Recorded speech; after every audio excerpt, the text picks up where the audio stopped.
Hey, this is Idea Coaches, Coach E. Strong. We're on the weight classes for UFC 156. I'm going to be doing two short previews and two extensive previews for this card. Okay, in the first short preview, we have the returning Alistair Overeem taking on Antonio Bigfoot Silva. Bigfoot Silva has great stand-up when it comes to jab and pepper punches. However, in the heavyweight division, he doesn't have knockout power. He likes to bully his opponents as well.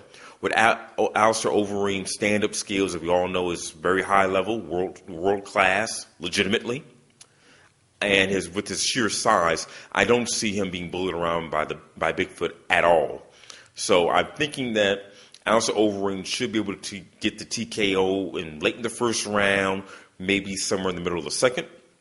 In the second short preview, in the welterweight division, we have John Fitch taking on Maia. I was extremely impressed with John in his fight with Eric Silva in Brazil.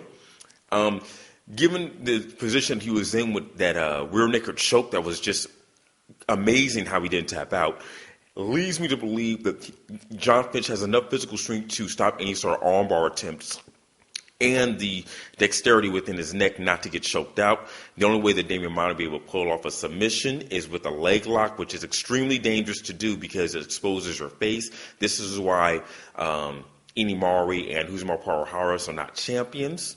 So let's get into the main previews of this card. In the marquee light heavyweight matchup of the night, Lil Nog will be squaring off against Rashad Evans 1 and quite possibly Rashad Evans 2. I say that because there's a version of Rashad Evans that's super fast with his striking and mixes up his power punches with well-timed takedowns and confuses his opponents with a way of bobbing and weaving and elusive yet unnecessary footwork.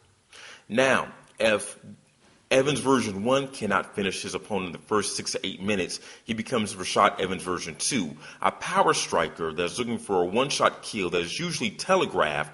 This because the fluidness of his footwork and the speed of his bobbing and weaving diminished substantially. A lot of people, including myself, thought Lil Nog was going to change the complexion of the light heavyweight division, not actually win the championship per se. That didn't happen yet, at least, because he has been out of commission for the majority of his UFC career, much like Jose Aldo.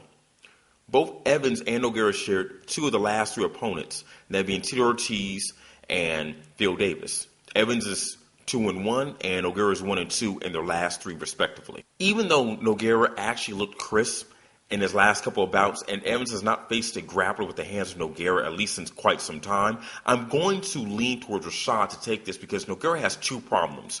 One, he tends not to do well against fighters that are explosive, such as Rashad is. And secondly, he seems to only have one kind of speed to his offense. So if Nogueira was to survive the onslaught of Rashad Evans version 1, I doubt that he'll be able to catch up in the later rounds to beat Rashad Evans version 2 in the main event. Bantamweight championship bout. Jose Aldo will be defending his belt against newly entered contender and former lightweight champion Edgar. The Answer and the Company Man was awarded a rematch against Ben Henderson because he's given out rematches with BJ Penn and Gray Maynard, and because of that, he's now given an immediate title shot against Jose Aldo. Let me say this. Aldo is a very difficult fighter to gauge in the rankings, much less a champion, because he's been out for so long, and he's only healthy enough to defend his title without the UFC having to make up an interim champion. However, with all the injuries, it seems that Jose Aldo has not been affected in terms of any sort of negative adverse effect to his explosiveness yet. Frankie would have to face this with the knowledge that he will not have the speed advantage that he possesses in the lightweight division. I know that Edgar has some of the most nearly hypnotic movement, but many times just wasteful. Maynard cracked him twice in bouts 2 and 3 because Edgar walked right into his power, and he did that for other opponents as well. Ben Henderson's shown the negative effects of Frankie's inefficient yet effective footwork in the first bout especially. I doubt that the weight cut will affect Frankie Edgar's performance, but all things aside, and if Jose Aldo actually shows up healthy, I still see the champion getting his hand raised at the end of the UFC 156.